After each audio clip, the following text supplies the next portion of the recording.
আসসালামু আলাইকুম প্রিয় শিক্ষার্থীরা, চট্টগ্রাম সরকারি মহিলা কলেজের অনলাইন রসায়ন ক্লাসে তোমাদেরকে আবারও স্বাগত জানাচ্ছি। আমি আরাফাত আরা, সহযোগী অধ্যাপক, রসায়ন বিভাগ, চট্টগ্রাম সরকারি মহিলা কলেজ।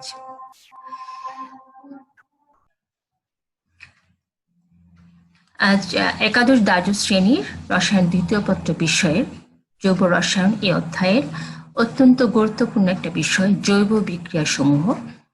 এই বিষয়টা নিয়ে আমরা আলোচনা করব, কিন্তু সেটা আলোচনা করার আগে আমাদের দেখতে হবে বন্ধন, বিভাজন এবং আক্রমণকারী বিকারক এগুলো সম্পর্কে খুব ভালো ধারণা থাকতে হবে। তো আমরা আজ আমাদের প্রধান আলোচ্য বিষয় হচ্ছে বন্ধন, বিভাজন এবং আক্রমণকারী বিকারক। আমরা দেখি যে আমরা আজকে এই ক্লাসের পরে আমরা কি কি শিখতে পারবো। তাহলে আমরা দেখতে পাচ্ছি আমরা এই ক্লাসের পরে বন্ধন বিভাজনের প্রক্রিয়া সম্পর্কে বলতে পারবো, ফ্রি রেডিকেল, কার্বনিয়াম আয়ন ও কার্বন আয়নের উৎপত্তি, গঠন ও স্থায়িত্ব ব্যাখ্যা করতে পারবো, ইলেকট্রোফাইল ও নিউক্লিওফাইল চিহ্নিত ও ব্যাখ্যা করতে পারবো। তাহলে আমরা আমাদের এখন ক্লাসে চলে যাই। আচ্ছা, এখানে আমরা একটা বিক্রিয়া দেখতে পাচ্ছি, রাসায়নিক বিক্রিয়া। দেখো, এ বি, যে কোনো একটা বিক্রিয়ক, ধরো এ বি, জৈব বিক্রিয়ক এ বি, তার সাথে সি এর বিক্রিয়ায় আমরা পাচ্ছি নতুন একটা যৌগ এসি এবং বি। এখানে এই এ বি যে বিক্রিয়কটা, সেটাকে আমাদের জৈব রসায়নে বলা হয় সাবস্ট্রেট। সাবস্ট্রেট বা আমরা রিয়েক্টেন্টও বলতে পারি। এটাকে আমরা যেটাকে রিয়েক্টেন্ট বলতাম সেটাকে আমরা এখন বলছি সাবস্ট্রেট। বিক্রিয়ক যেটাকে বলতাম সাবস্ট্রেট, অর্থাৎ এই যৌগটার উপরে বিক্রিয়া ঘটানো হবে। যে যৌগটার উপরে বিক্রিয়া ঘটানো হবে সেটাকে আমরা বলছি সাবস্ট্রেট। এবং সি যেটা, সেটাকে আমরা বলছি অ্যাটাকিং রিয়েজেন্ট বা আক্রমণকারী বিকারক। অর্থাৎ এই রিয়েজেন্টটা এই এবি যৌগের উপর আক্রমণ করে বিক্রিয়াটা শুরু করবে। তাহলে এখানে এবি হচ্ছে সাবস্ট্রেট যার উপর বিক্রিয়া ঘটানো হবে, সি হচ্ছে অ্যাটাকিং রিয়েজেন্ট বা আক্রমণকারী বিকারক যে বিক্রিয়াটা শুরু করবে, এবং এ সি বি এরা হচ্ছে প্রোডাক্ট বা উৎপাদ, বিক্রিয়ার ফলে যারা উৎপন্ন হবে। এখানে একটা জিনিস লক্ষ্য করো যে আমাদের সাবস্ট্রেট অর্থাৎ প্রথম যৌগটা যেটা ছিল সেটা হচ্ছে এ বি, এবং এর মাঝখানে আমরা দেখতে পাই যেহেতু জৈব যৌগ, এটা একটা সমযোজী বন্ধন, এবং এ বি থেকে তৈরি হয়ে যাচ্ছে এসি। দেখো, এ বি থেকে এসি, তাহলে এ বি থেকে এসি তৈরি হতে গেলে আমার প্রথমে এই এ এবং বি এর মাঝখানে যে বন্ধনটা আছে সেটা ভাঙতে হবে। এই সমযোজী বন্ধনটা ভাঙতে হবে। এই সমযোজী বন্ধনটা ভেঙে গিয়ে এ এবং সি এর সাথে নতুন একটা বন্ধন তৈরি হবে। তাহলে আমরা দেখতে পাচ্ছি জৈব রাসায়নিক বিক্রিয়া ঘটাতে গেলে সবার আগে আমাদের কি করতে হয়, তাদের মধ্যে যে সমযোজী বন্ধনটা বিদ্যমান, সেই বন্ধনটাকে আগে ভাঙতে হয়। এবং এই বন্ধন ভাঙন বা সমযোজী বন্ধনের বিভাজন, এটা কিভাবে হয় আমরা একটু দেখি। মনে করো এ এবং বি, এই দুটা এক জোড়া ইলেকট্রন শেয়ার করে এ বি যৌগটা তৈরি করেছে, এবং এদের মধ্যে তাহলে কি আছে, একটা সমযোজী বন্ধন আছে। সমযোজী বন্ধন বলতে হচ্ছে এক জোড়া ইলেকট্রন। এখানে আমি কালো ডটটা দিয়ে বোঝাচ্ছি, আছে এ ইলেকট্রন, এই লাল ডটটা হচ্ছে বি এর ইলেকট্রন, অর্থাৎ এ এবং বি কি করলো, এক জোড়া ইলেকট্রন শেয়ার করলো।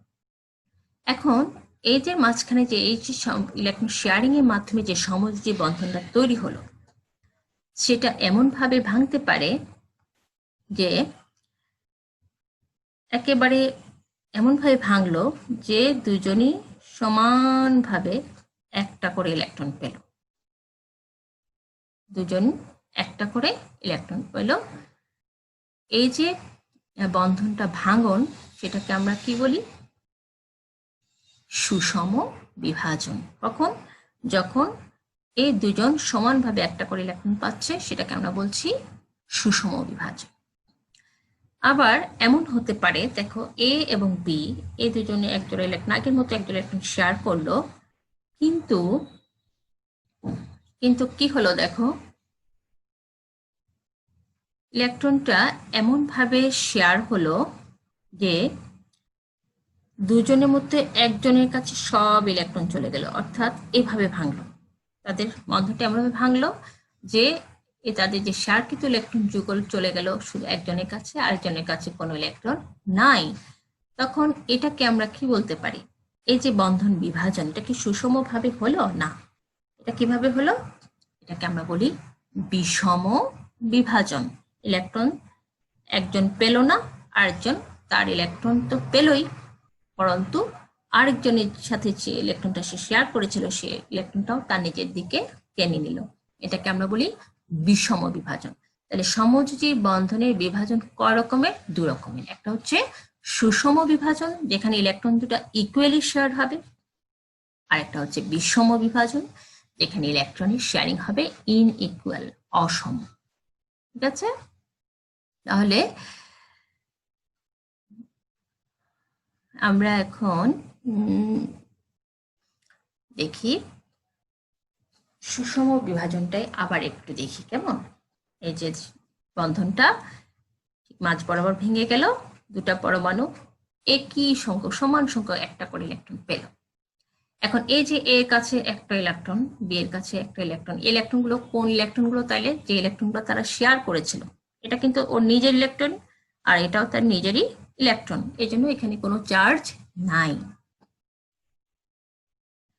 ঠিক আছে? এই ইলেকট্রনটা এ পরমাণুর নিজের ইলেকট্রন, এই ইলেকট্রনটা বি পরমাণুর নিজের ইলেকট্রন, যেটা দিয়ে ওরা জোড় বেঁধেছিল, এখন জোড় ভেঙে গেছে। হ্যাঁ, এখন জোড় ভেঙে গেছে, ওরা একটা করে ইলেকট্রন নিয়ে আছে, এটাকে আমরা বলছি সুষম বিভাজন।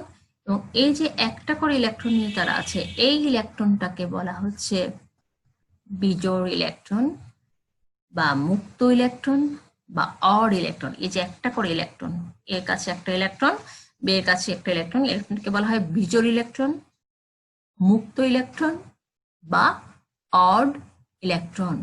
এবং এই যে একটা করে ইলেকট্রন নিয়ে এরা যে প্রজাতিগুলো তৈরি হলো তাদেরকে বলা হয় কি? Free radical. এই যে একটা করে ইলেকট্রন নিয়ে যে প্রজাতিগুলো তৈরি হলো তাদেরকে বলা হচ্ছে ফ্রি রেডিকেল। তাহলে দেখা যাচ্ছে সমযোজী বন্ধনের সুষম বিভাজনে কি উৎপন্ন হয়? Free radical. ফ্রি রেডিকেল গুলো কি? ফ্রি রেডিকেল হচ্ছে সমযোজী বন্ধনের সুষম বিভাজনের ফলে সৃষ্ট বিজোড় ইলেকট্রন যুক্ত পরমাণু বা মূলক, যেটা একটা পরমাণু হতে পারে, একটা মূলক হতে পারে। তাহলে সমযোজী বন্ধনের সুষম বিভাজনের ফলে সৃষ্ট বিজোড় ইলেকট্রন যুক্ত পরমাণু বা মূলক হলো ফ্রি রেডিকেল, যাকে বাংলায় বলা হয় মুক্ত মূলক। এই মুক্ত মূলকের কিন্তু কোনো চার্জ নাই। মুক্ত মূলকের কোনো চার্জ নাই, কারণ এগুলো তার নিজেদের ইলেকট্রন, এখানে সে কোনো ইলেকট্রন গেইন করেনি বা কোনো ইলেকট্রন সে দিয়েও দেয়নি। ঠিক আছে? সে কোনো ইলেকট্রন গেইনও করেনি, কোনো ইলেকট্রন সে দিয়েও দেয়নি। তাহলে এই জন্য এদের কাছে কোনো চার্জ নাই, কিন্তু এরা অত্যন্ত সক্রিয়। কেন সক্রিয়? কারণ এদের জোড় ভেঙে গেছে, আর ইলেকট্রন চাই সবসময় জোড় বাঁধার জন্য। তাহলে এরা কি করবে? খুব সক্রিয়ভাবে এরা কি করবে? ইলেকট্রন খুঁজবে, এরকম খুঁজবে, যার কারণে এরা অত্যন্ত সক্রিয় হয়। ঠিক আছে? তাহলে ফ্রি রেডিকেল গুলো অত্যন্ত সক্রিয়, এদের চার্জ নেই, এরা হচ্ছে বিজোড় ইলেকট্রন যুক্ত পরমাণু বা মূলক। এবং এরা কিভাবে তৈরি হয়? সমযোজী বন্ধনের সুষম বিভাজনের মাধ্যমে তৈরি হয়। তাহলে এটা আমরা জাস্ট একটা কমন একটা মানে দেখলাম, উদাহরণ হিসেবে দেখলাম। এখন আমরা একটা বাস্তব উদাহরণ দেখব। দেখো এই যে যৌগটা CH3 মিথাইল, তার সাথে এক্স এক্স যে কোনো পরমাণু, একটা হাইড্রোজেন পরমাণু হতে পারে, ক্লোরিন পরমাণু হতে পারে, ব্রোমিন পরমাণু হতে পারে, এক্স যে কোনো একটা পরমাণু ধরলাম। তাহলে এখানে এই কার্বনের সাথে এক্স কি করেছে? এক জোড়া ইলেকট্রন শেয়ার করেছে। এই কালো ডটটা মনে করো কার্বনের ইলেকট্রন, এই লাল ডটটা মনে করো এক্স ইলেকট্রন। তাহলে এই ওরা এক জোড়া ইলেকট্রন শেয়ার করে একটা সিগমা বন্ধন, সমযোজী সিগমা বন্ধন তৈরি করেছে। এখন এই বন্ধনটা যদি কি হয়? সুষমভাবে ভাঙে, সুষমভাবে ভাঙবে অর্থাৎ কি, ঠিক এইভাবে ভেঙে যায়। কিভাবে ভাঙবে, ঠিক মাঝখান দিয়ে এভাবে ভেঙে যায়, যে দুজন একটা করে ইলেকট্রন পেল, তখন কি হবে দেখো, এই যে এই CH3 ওর সাথে একটা ইলেকট্রন, এক্স এর সাথে একটা ইলেকট্রন, এই ইলেকট্রনটা কি অড ইলেকট্রন, অর্থাৎ এরা দুইটা কি তৈরি হলো, ফ্রি রেডিকেল বা মুক্তমূলক তৈরি হলো। এটার নাম হচ্ছে মিথাইল ফ্রি রেডিকেল। আর এটা কি এক্স ফ্রি রেডিকেল, অর্থাৎ এটা যদি হাইড্রোজেন হয়, এক্সটা যদি হাইড্রোজেন পরমাণু হয় তাহলে আমরা বলবো হাইড্রোজেন ফ্রি রেডিকেল। যদি ক্লোরিন পরমাণু হয় তাহলে বলবো ক্লোরিন ফ্রি রেডিকেল। ব্রোমিন পরমাণু হলে ব্রোমিন ফ্রি রেডিকেল। অর্থাৎ এখানে এই যে কার্বন আর এক্স এর সাথে যে সমযোজী বন্ধনটা, সিগমা বন্ধনটা, এটা সুষমভাবে ভেঙে একটা মিথাইল ফ্রি রেডিকেল এবং একটা এক্স ফ্রি রেডিকেল তৈরি হল। কেমন? তাহলে এটা একটা কি মিথাইল ফ্রি রেডিকেল, একটা অর্গানিক ফ্রি রেডিকেল, জৈব ফ্রি রেডিকেল বা জৈব মুক্ত মূলক। এখন দেখো এই যে মিথাইল ফ্রি রেডিকেলটা, মিথাইল ফ্রি রেডিকেলের যে হাইড্রোজেন পরমাণুগুলো আছে, সেই হাইড্রোজেন পরমাণুগুলোকে যদি আমি প্রত্যেকটা হাইড্রোজেন পরমাণুকে যদি একটা করে অ্যালকাইল মূলক দিয়ে প্রতিস্থাপন করি, দেখো একটা হাইড্রোজেন পরমাণুকে প্রতিস্থাপন করলাম আর অর্থাৎ একটা অ্যালকাইল মূলক দিয়ে, তখন আমরা পাবো একটা, যেটা পাবো সেটাকে বলা হয় প্রাইমারি ফ্রি রেডিকেল বা 1 ডিগ্রি ফ্রি রেডিকেল। যখন দুটো হাইড্রোজেন পরমাণুকে দুটো অ্যালকাইল মূলক দিয়ে প্রতিস্থাপন করব তখন তাকে বলা হয় সেকেন্ডারি ফ্রি রেডিকেল বা 2 ডিগ্রি ফ্রি রেডিকেল। যখন তিনটা হাইড্রোজেন পরমাণুকেই আমরা তিনটা অ্যালকাইল মূলক দিয়ে প্রতিস্থাপন করব তখন তাকে বলা হয় টারশিয়ারি ফ্রি রেডিকেল বা 3 ডিগ্রি ফ্রি রেডিকেল। তাহলে যে অড ইলেকট্রন যুক্ত কার্বনের সাথে শুধুমাত্র দুটো হাইড্রোজেন পরমাণু, কমপক্ষে দুটো হাইড্রোজেন পরমাণু আছে, অড ইলেকট্রন যুক্ত কার্বনের সাথে যদি কমপক্ষে দুটো হাইড্রোজেন পরমাণু থাকে তাহলে তাকে আমরা বলছি প্রাইমারি বা 1 ডিগ্রি ফ্রি রেডিকেল। কমপক্ষে দুটো হাইড্রোজেন পরমাণু কেন, কারণ এখানে তিনটা আছে, এই যে মিথাইল ফ্রি রেডিকেলে অড ইলেকট্রন যুক্ত কার্বনের সাথে তিনটা হাইড্রোজেন পরমাণু আছে, তো এটাও একটা প্রাইমারি ফ্রি রেডিকেল। তাহলে এটাও প্রাইমারি ফ্রি রেডিকেল, এটাও প্রাইমারি ফ্রি রেডিকেল। কমপক্ষে দুটো হাইড্রোজেন থাকলে সেটাকে আমরা বলছি প্রাইমারি বা 1 ডিগ্রি ফ্রি রেডিকেল। একটা হাইড্রোজেন থাকলে সেটাকে আমরা বলছি সেকেন্ডারি ফ্রি রেডিকেল, এবং একটাও না থাকলে সেটাকে আমরা বলছি টারশিয়ারি ফ্রি রেডিকেল। এভাবে বলতে পারি একটা অ্যালকাইল মূলক আছে, এটা 1 ডিগ্রি বা প্রাইমারি ফ্রি রেডিকেল, দুটো অ্যালকাইল মূলক আছে সেকেন্ডারি বা 2 ডিগ্রি ফ্রি রেডিকেল, তিনটা অ্যালকাইল মূলক আছে টারশিয়ারি বা 3 ডিগ্রি ফ্রি রেডিকেল, এবং মিথাইল ফ্রি রেডিকেল নিজেও একটা প্রাইমারি ফ্রি রেডিকেল। ঠিক আছে? তাহলে আমরা দেখি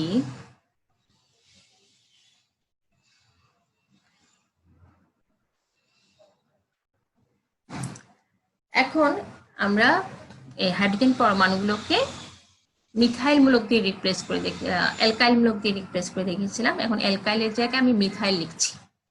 দেখো এখানে কার্বনের সাথে তিনটা মিথাইল মূলক, এটা একটা টারশিয়ারি ফ্রি রেডিকেল। এখানে দুটা মিথাইল মূলক সেকেন্ডারি ফ্রি রেডিকেল, একটা মিথাইল মূলক প্রাইমারি ফ্রি রেডিকেল, এবং মিথাইল ফ্রি রেডিকেল সে নিজেও একটা প্রাইমারি ফ্রি রেডিকেল। এখন এদের স্থায়িত্ব কিরকম?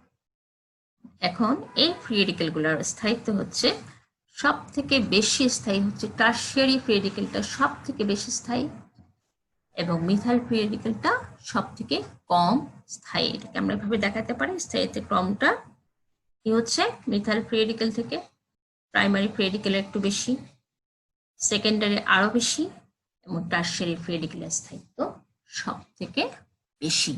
এই বিষয়গুলো আমরা যখন জৈব রাসায়নিক বিক্রিয়া করব তখন কিন্তু এই বিষয়গুলো আমাদের মনে রাখতে হবে, যেমন এগুলো এই বিষয়গুলো থাকবে, এগুলো আমাদের অবশ্যই মনে রাখতে হবে।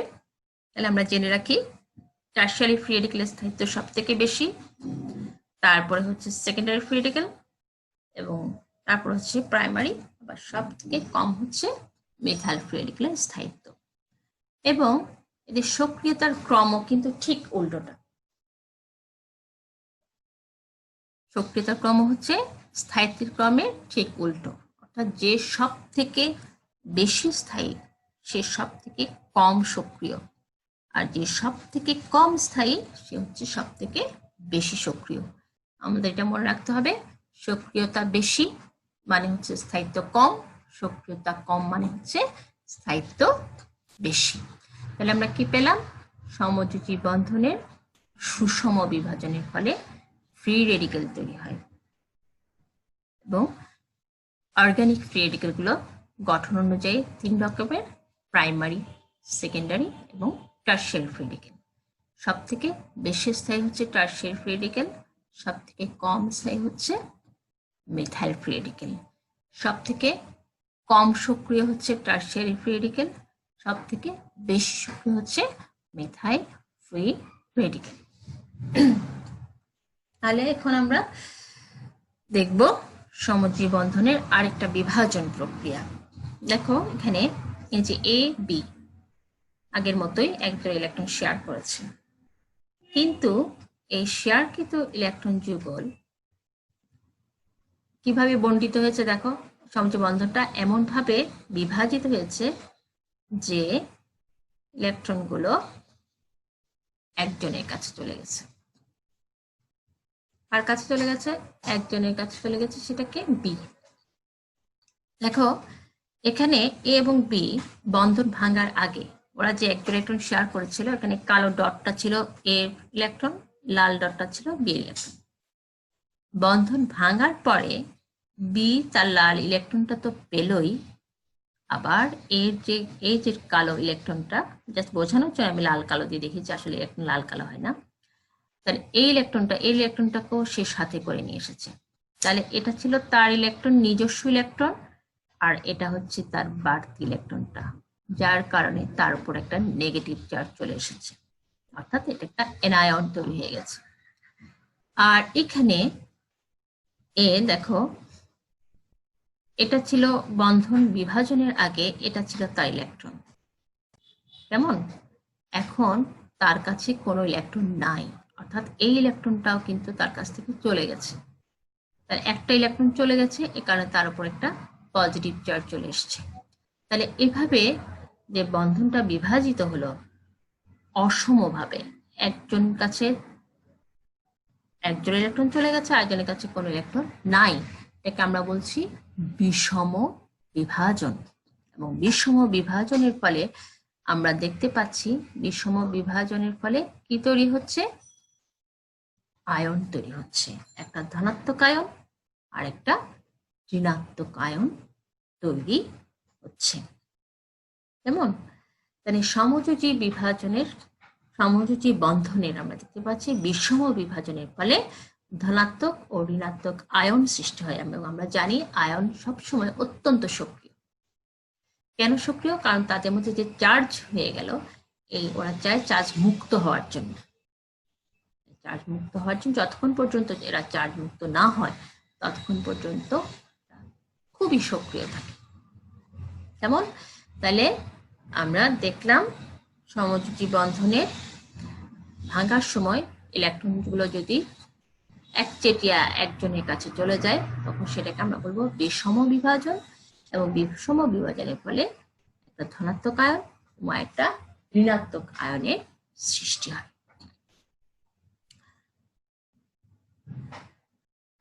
নেক্সট আমরা দেখি, এখন আমরা জৈব যৌগের ক্ষেত্রে উদাহরণটা একটু দেখছি, আমি বাস্তব উদাহরণ দিয়ে দেখছি। CH3 মিথাইল Y, মনে করো একটা পরমাণু, Y একটা পরমাণু, Y এমন একটা পরমাণু যে যার তড়িৎ ঋণাত্মকতা কার্বন থেকে অনেক বেশি।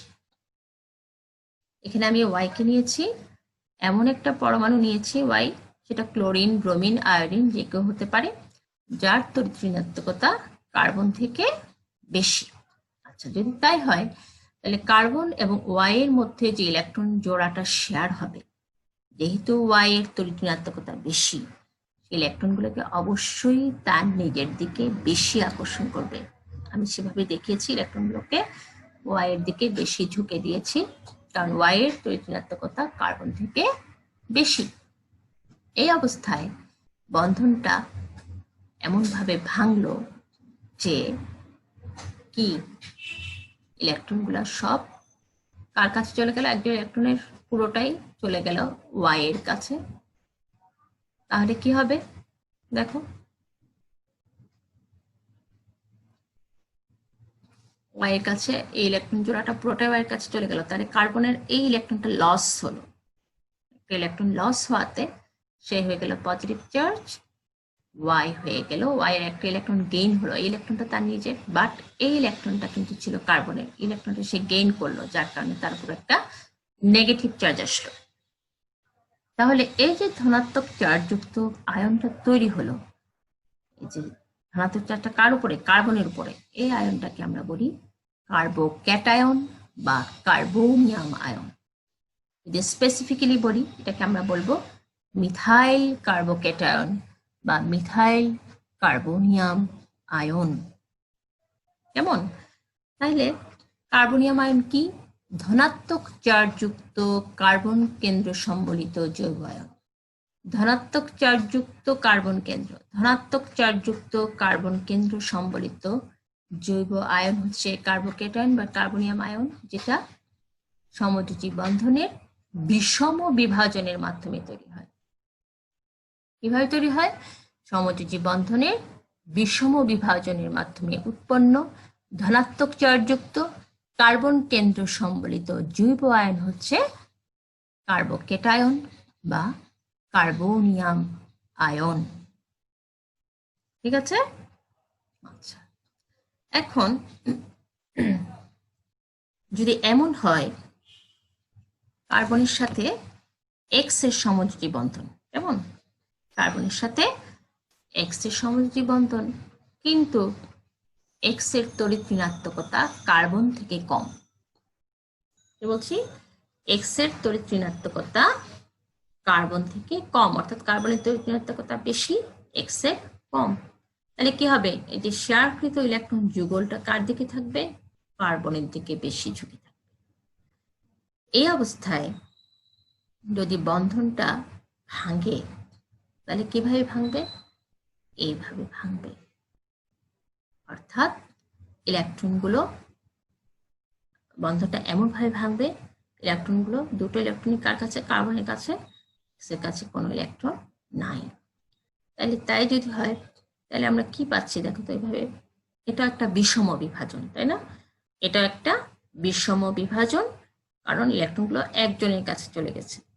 তখনও আমরা একটা দুটো আয়ন পাবো, তার মধ্যে একটা ঋণাত্মক আয়ন, যেহেতু কার্বন তার ইলেকট্রনটা ছাড়াও আরেকটা ইলেকট্রন গেইন করেছে, কার্বনের উপর আসবে ঋণাত্মক চার্জ, আর এক্স থেকে ইলেকট্রন চলে গেছে, এক্স এর উপর আসবে একটা ধনাত্মক চার্জ। এখানে যে ঋণাত্মক আয়ন যেটা তৈরি হলো কার্বনের উপর ঋণাত্মক চার্জ এবং জৈব আয়ন, সেটাকে বলা হচ্ছে কি? কার্বানায়ন। এটাকে বলা হচ্ছে কার্বানায়ন। তাহলে কার্বানায়ন কি? কার্বানায়ন হচ্ছে ঋণাত্মক চার্জযুক্ত কার্বন কেন্দ্র সম্বলিত জৈব আয়ন। ঋণাত্মক চার্জযুক্ত কার্বন কেন্দ্র সম্বলিত জৈব আয়ন, যেটা কিভাবে তৈরি হয়? তাও সমযোজী বন্ধনের বিষম বিভাজনের মাধ্যমে তৈরি হয়। সমযোজী বন্ধনের বিষম বিভাজনের মাধ্যমে তৈরি ঋণাত্মক চার্জযুক্ত কার্বন কেন্দ্র সম্বলিত জৈব আয়ন হচ্ছে কার্বানায়ন। বোঝা যাচ্ছে আমার কথা? আচ্ছা, তাহলে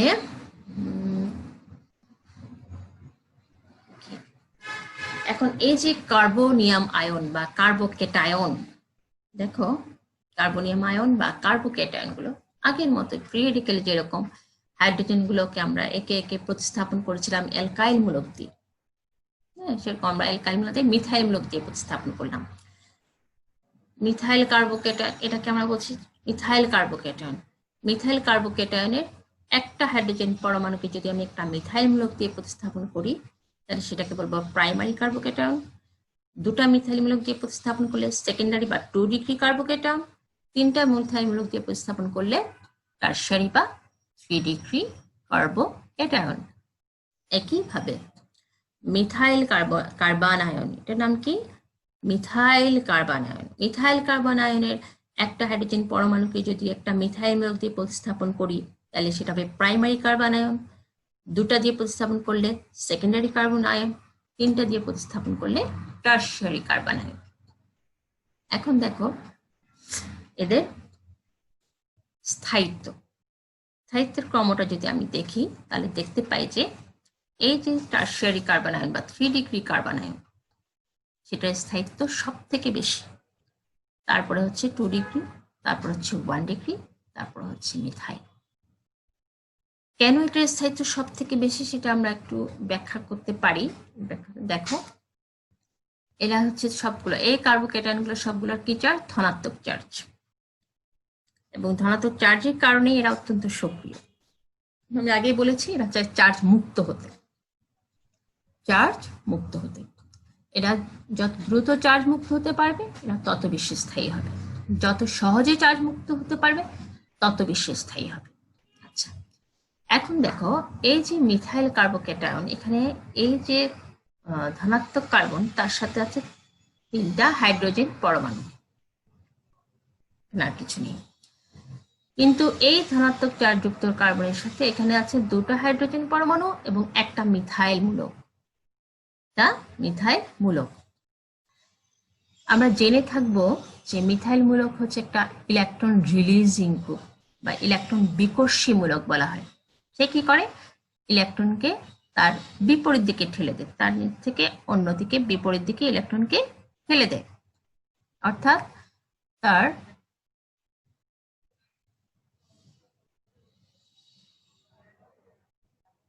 ইলেকট্রনকে সে এই যে কি করে,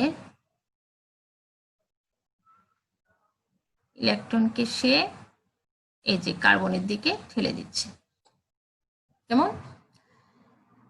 এখন সে একে হচ্ছে ইলেকট্রন বিকর্ষী গ্রুপ, তারপর এখানে এই যে মিথাইল মূলক একটা হাইপার কনজুগেটিভ এফেক্ট আছে, হাইপার কনজুগেটিভ প্রভাব।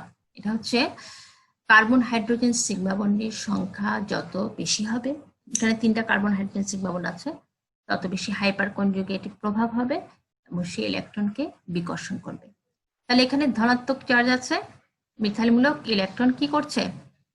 এই ধনাত্মক কার্বনের দিকে ঠেলে দিচ্ছে। তাহলে কি হচ্ছে? এই ধনাত্মক চার্জের ঘনত্বটা কমে যাচ্ছে, এবং ধনাত্মক চার্জের ঘনত্ব যত কমবে সে তত বেশি চার্জ মুক্ত হচ্ছে, তার স্থায়িত্ব তত বেশি হবে।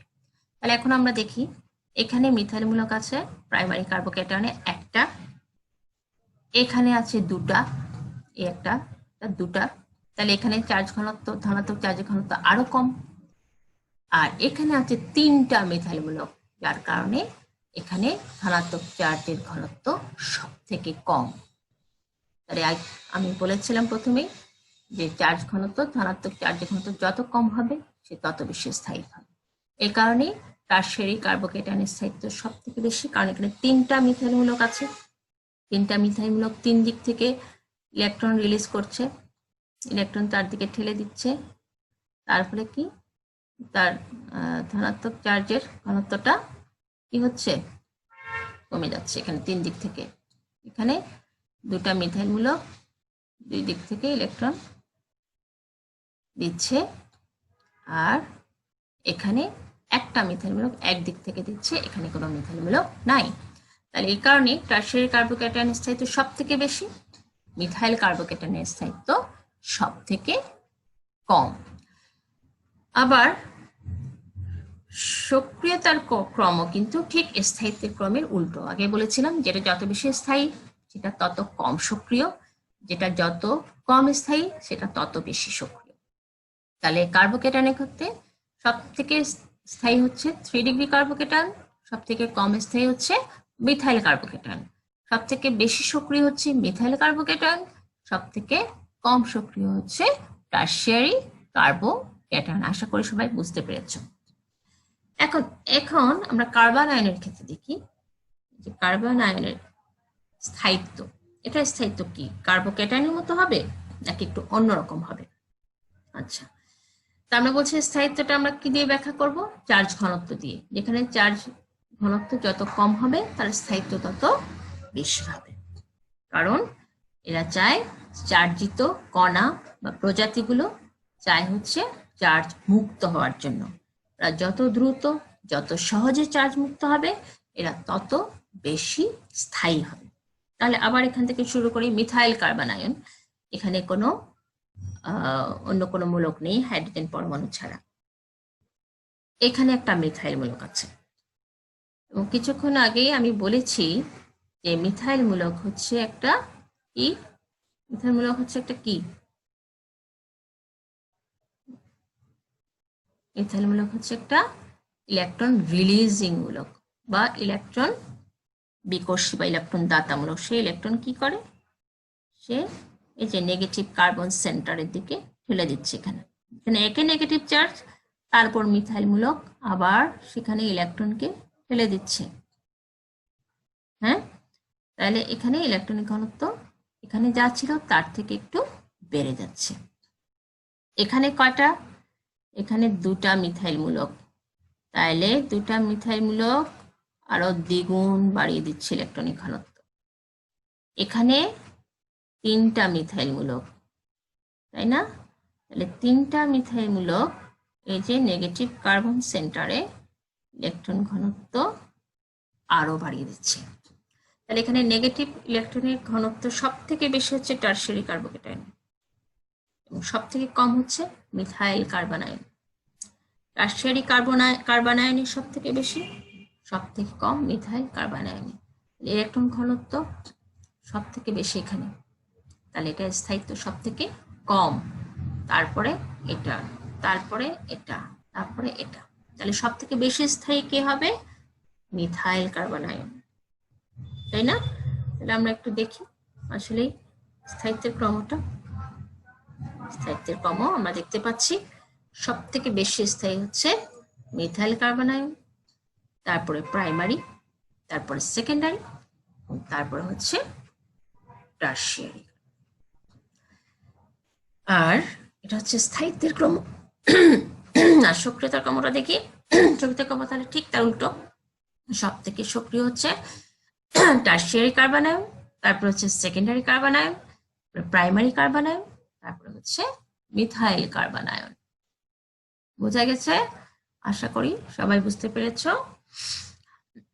তাহলে দেখা যাচ্ছে সমযোজী বন্ধনের বিষম বিভাজনের ফলে আমরা দু ধরনের আয়ন পাই, দু ধরনের জৈব আয়ন পাই। একটা হচ্ছে কার্বোকেটায়ন বা কার্বনিয়াম আয়ন, একটা হচ্ছে কার্বান আয়ন। যেটা কার্বোকেটায়ন তার মধ্যে সব থেকে স্থায়ী হচ্ছে টারশিয়ারি কার্বোকেটায়ন, এবং সব থেকে কম স্থায়ী হচ্ছে মিথাইল কার্বোকেটায়ন। সব থেকে বেশি সক্রিয় হচ্ছে মিথাইল কার্বোকেটায়ন, সব থেকে কম সক্রিয় হচ্ছে টারশিয়ারি কার্বোকেটায়ন। আবার কার্বন আয়নের ক্ষেত্রে ঠিক উল্টোটা, সব থেকে বেশি স্থায়ী হচ্ছে মিথাইল কার্বন আয়ন, এবং সব থেকে কম স্থায়ী হচ্ছে টারশিয়ারি কার্বন আয়ন। সব থেকে বেশি সক্রিয় হচ্ছে টারশিয়ারি কার্বন আয়ন, সব থেকে কম সক্রিয় হচ্ছে মিথাইল কার্বন আয়ন। আমরা সমযোজী বন্ধনে বন্ধন বিভাজন দুই রকম সেটা পড়লাম। একটা হচ্ছে সুষম বিভাজন, আর একটা হচ্ছে বিষম বিভাজন। সুষম বিভাজনের ফলে রেডিক্যাল উৎপন্ন হয়, বিষম বিভাজনের ফলে কার্বোকেটায়ন এবং কার্বন আয়ন উৎপন্ন হয়। ঠিক আছে? তাহলে এখন আমরা আসি আমাদের আরেকটা বিষয়, আক্রমণকারী বিকারক, যেটা বলেছিলাম। আক্রমণকারী বিকারকটা কি করে? সাবস্ট্রেট বা রিয়েক্টেন্টের উপর আক্রমণ করে বিক্রিয়াটা শুরু করে। সে আক্রমণকারী বিকারক আমরা প্রধানত যেটা পড়বো হচ্ছে ইলেকট্রোফাইল এবং নিউক্লিওফাইল, এই দুটো বিকারক সম্পর্কে আমরা পড়ব। ইলেকট্রোফাইল, ইলেকট্রোফাইল, ইলেকট্রোফাইল কথাটার অর্থ কি?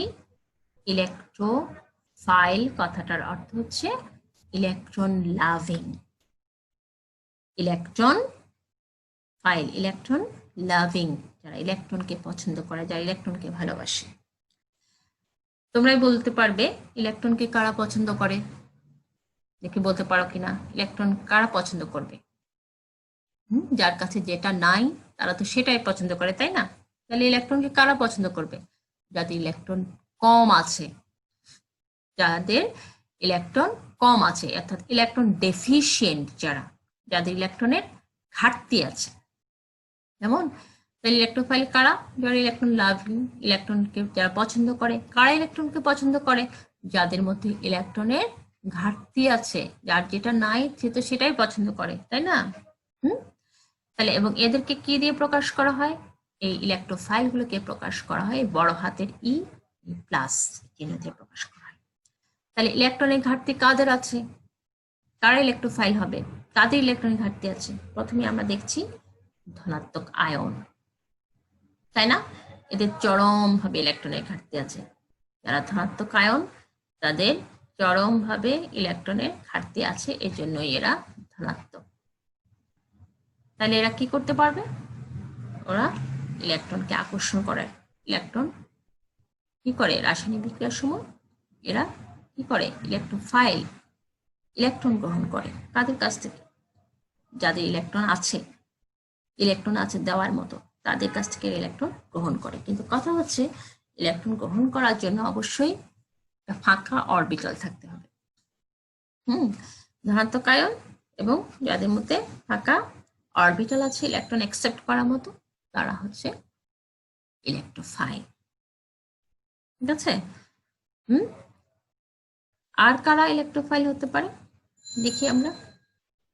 নিরপেক্ষ অণু, যাদের কোনো চার্জ নাই, প্রশম অণু, যাদের কোনো চার্জ নাই কিন্তু যার কেন্দ্রীয় পরমাণুতে অসম্পূর্ণ অষ্টক আছে।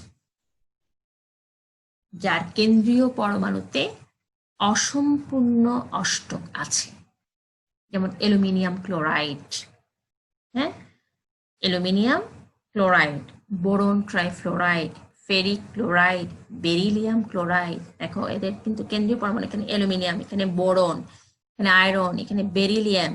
এদের কেন্দ্রীয় পরমাণুতে কি আছে? ইনকমপ্লিট অক্টেট, এদের অষ্টক পূরণ হয়নি। অ্যালুমিনিয়ামের চারপাশে আছে 6টা ইলেকট্রন, এক জোড়া ইলেকট্রনের অভাব আছে। এখানেও 6টা, ওরও এক জোড়া ইলেকট্রনের অভাব আছে। এখানেও 6টা, ওরও এক জোড়া ইলেকট্রনের অভাব আছে। এখানে আছে 4টা, 2টা ক্লোরিনের সাথে 2টা বন্ড, মানে ওর চারপাশে 4টা ইলেকট্রন আছে, ও 2 জোড়া ইলেকট্রনের অভাব আছে। তাহলে এরা কি করে? ইলেকট্রন গ্রহণ করতে পারে। এরা ইলেকট্রন গ্রহণ করতে পারে, এই জন্য এরা হচ্ছে ইলেকট্রোফাইল।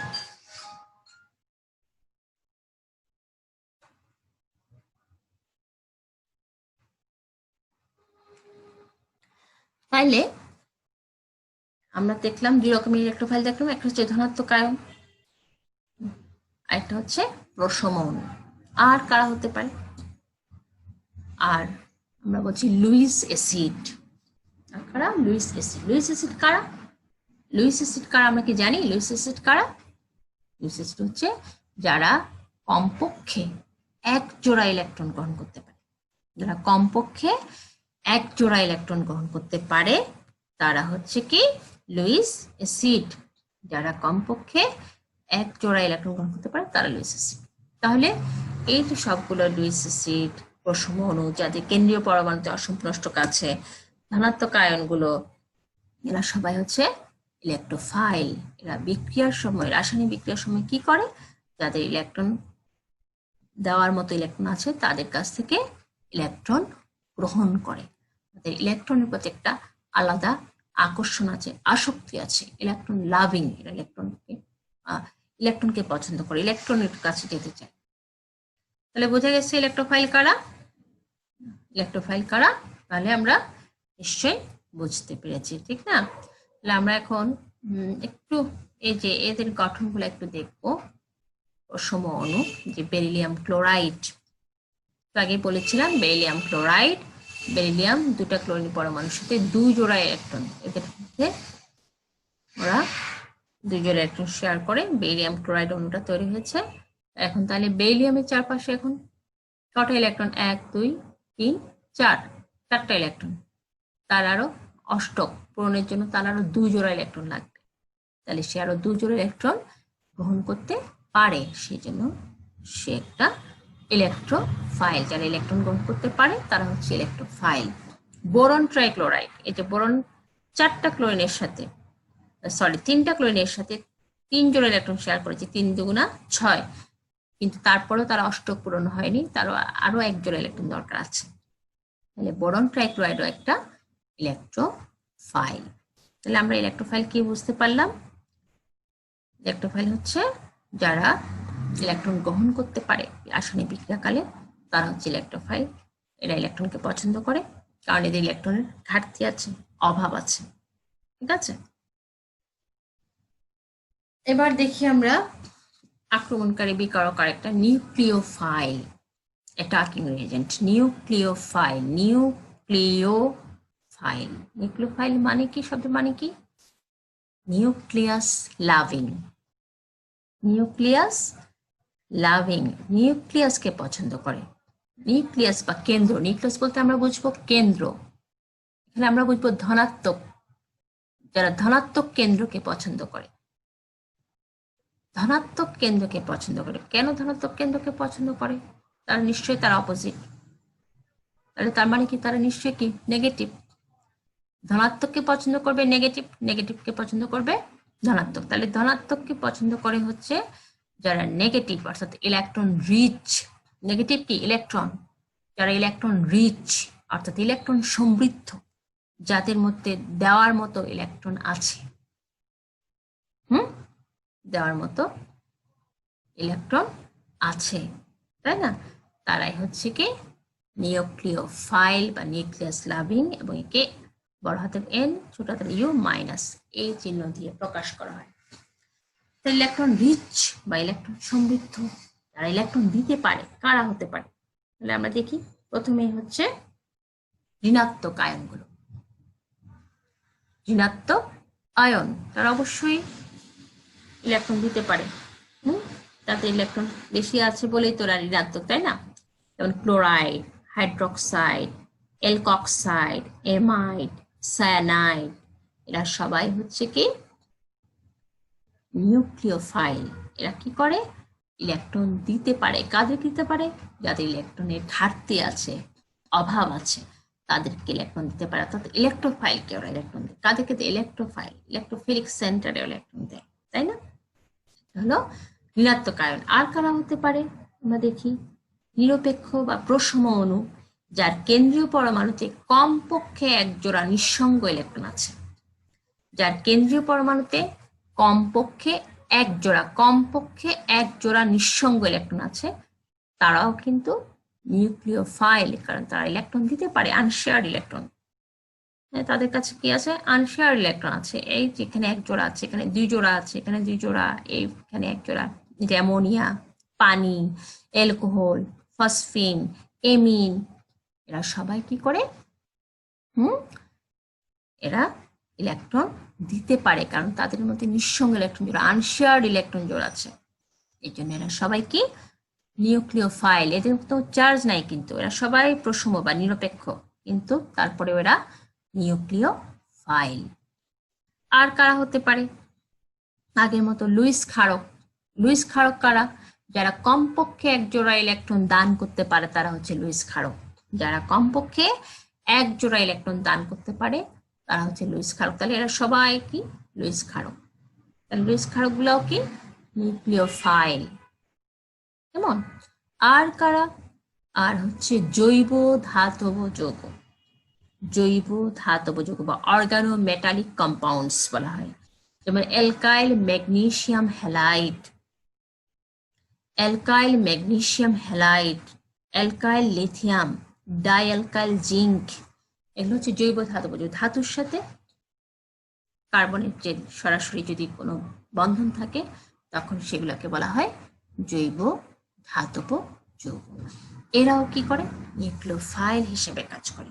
কিভাবে এরা নিউক্লিওফাইল হিসেবে কাজ করে? দেখো এখানে এই যে ম্যাগনেসিয়ামের সাথে আর এর বন্ডটা, আর এর বন্ডটা হচ্ছে ম্যাগনেসিয়ামের সাথে, এবং ম্যাগনেসিয়াম একটা ধাতু, সক্রিয় ধাতু, তাই না? তাহলে সক্রিয় ধাতুগুলোর চার্জ হয় কি প্লাস, হ্যাঁ, তো চার্জ প্লাস। তাহলে এই কি করবে? এই যদি প্লাস হয় কি হবে? মাইনাস। তাই না? এখানে বন্ধন ভাঙলে কি হবে, ইলেকট্রনগুলো ওর কাছে যাবে, তাহলে এটা হবে মাইনাস, এটা হবে প্লাস। যেহেতু সক্রিয় ধাতুগুলো আমরা জানি তড়িৎ ধনাত্মক, তাহলে এই মাইনাস, তাহলে সে একটা, এই যে মাইনাস, সে একটা নিউক্লিওফাইল। এখানেও এই লিথিয়ামটা প্লাস, অ্যালকাইলটা কি মাইনাস, যার কারণে এই জৈব ধাতব যৌগগুলা কি করে, নিউক্লিওফাইল হিসেবে কাজ করে। কেমন? আচ্ছা, আর কি হতে পারে দেখি, আর কারা, আর কে কি হতে পারে? আর হচ্ছে পাই ইলেকট্রন ঘনত্ব বিশিষ্ট সাবস্ট্রেট, এতক্ষণ যেগুলো বলেছি এরা সবাই ছিল অ্যাটাকিং রিয়েজেন্ট বা আক্রমণকারী বিকারক। কিন্তু এখানে নিয়ে আসছি আমি সাবস্ট্রেট, পাই ইলেকট্রন ঘনত্ব বিশিষ্ট সাবস্ট্রেট, এরা নিউক্লিওফিলিক সেন্টার হিসেবে কাজ করে। কারণ এখানে পাই ইলেকট্রন থাকাতে, পাই ইলেকট্রনগুলো আমরা জানি একটু ল্যাবাইল মুক্তভাবে থাকে, তাহলে এখানে একটু মানে এখানে ডাবল বন্ড, দেখো ইথেন এখানে ডাবল বন্ড, ইথাইন এখানে ট্রিপল বন্ড, একে তো দ্বিবন্ধন ত্রিবন্ধন, তারপর পাই ইলেকট্রনের একটু ল্যাবাইল থাকে, যার কারণে এখানে এই জায়গাগুলো হচ্ছে ইলেকট্রন রিচ বা ইলেকট্রন সমৃদ্ধ, এবং এরা নিউক্লিওফিলিক সেন্টার হিসেবে কাজ করে, নিউক্লিওফিলিক সেন্টার হিসেবে এরা কাজ করে। এরা কিন্তু আক্রমণকারী বিকারক না, এটা সাবস্ট্রেট, অর্থাৎ আক্রমণকারী বিকারকরা এখানে এসে অ্যাটাক করে। এটা যদি নিউক্লিওফিলিক সেন্টার হয়, এখানে কারা অ্যাটাক করবে, কারা আসবে, যারা ইলেকট্রন পছন্দ করে, এখানে ইলেকট্রন বেশি, ইলেকট্রোফাইল এখানে আসবে। ঠিক আছে, তাহলে নিউক্লিওফাইলকে আবার বাংলায় বলা হয় কেন্দ্রাকর্ষী বিকারক। তাহলে কেন্দ্রাকর্ষী বিকারক আমরা জানলাম, কেন্দ্রাকর্ষী বিকারক যারা কারা, কেন্দ্রাকর্ষী বিকারক যারা যারা কেন্দ্রকে, ধনাত্মক কেন্দ্রকে যারা আকর্ষণ করে, ধনাত্মক কেন্দ্রকে কারা আকর্ষণ করে, যারা ঋণাত্মক তারা আকর্ষণ করে। তাহলে ঋণাত্মক কারা, এই যে ঋণাত্মক আয়নগুলো। আর কারা কেন্দ্রাকর্ষী বিকারক বা নিউক্লিওফাইল, যাদের আনশেয়ার্ড ইলেকট্রন পেয়ার আছে, লোন পেয়ার ইলেকট্রন আছে, তারা। কারা, লুইস ক্ষারক, যারা কমপক্ষে একজন ইলেকট্রন দিতে পারে। আর কারা, জৈব ধাতব যৌগগুলো। কেমন? এরা সবাই কি নিউক্লিওফাইল বা কেন্দ্রাকর্ষী বিকারক। ঠিক আছে, তাহলে আমরা ইলেকট্রোফাইল সম্পর্কে জানলাম, নিউক্লিওফাইল সম্পর্কে জানলাম।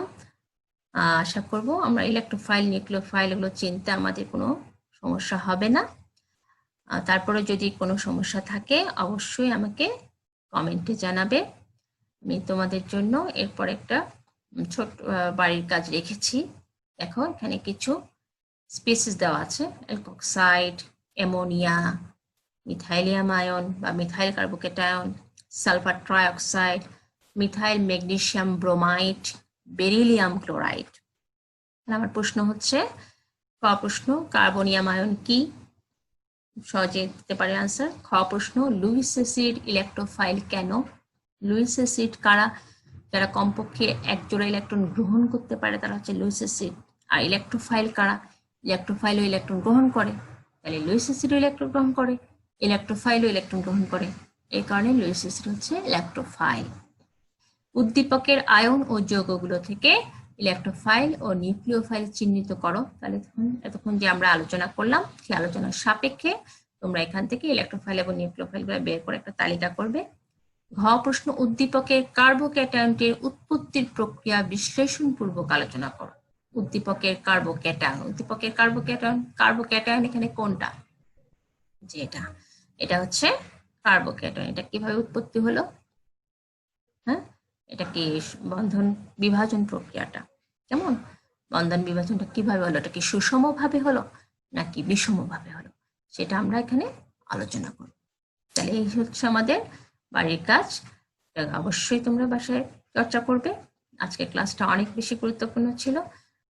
সামনে যে আমরা বিক্রিয়ার কৌশল পড়ব, বিক্রিয়া, বিভিন্ন বিক্রিয়া সংযোজন, বিক্রিয়া অপসারণ, বিক্রিয়া ইলেকট্রোফিলিক সংযোজন, কেমন, তারপর নিউক্লিওফিলিক সংযোজন, অপসারণ বিক্রিয়া, প্রতিস্থাপন বিক্রিয়াগুলো পড়বো।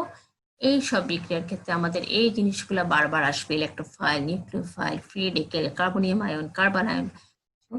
আজকের আলোচনাটা তোমরা আশা করি তোমরা সবাই বুঝতে পেরেছো। এটা বারবার চর্চা করবে, জৈব রসায়ন কিন্তু খুবই চর্চার বিষয়, বারবার লিখে লিখে পড়তে হবে, সবসময় লিখে লিখে পড়তে হবে, ঠিক আছে? তাহলে এটুকু থাকলো তোমাদের জন্য কাজ। কোনো প্রশ্ন থাকলে অবশ্যই কমেন্টে জানাবে। তো তোমাদেরকে আবার বিদায় জানাচ্ছি আমি। তার আগে তোমাদের সবার জন্য শুভকামনা থাকলো, সবাই ভালো থাকবে, সবাই অবশ্যই বাসায় থাকবে, নিরাপদে থাকবে। ধন্যবাদ সবাইকে।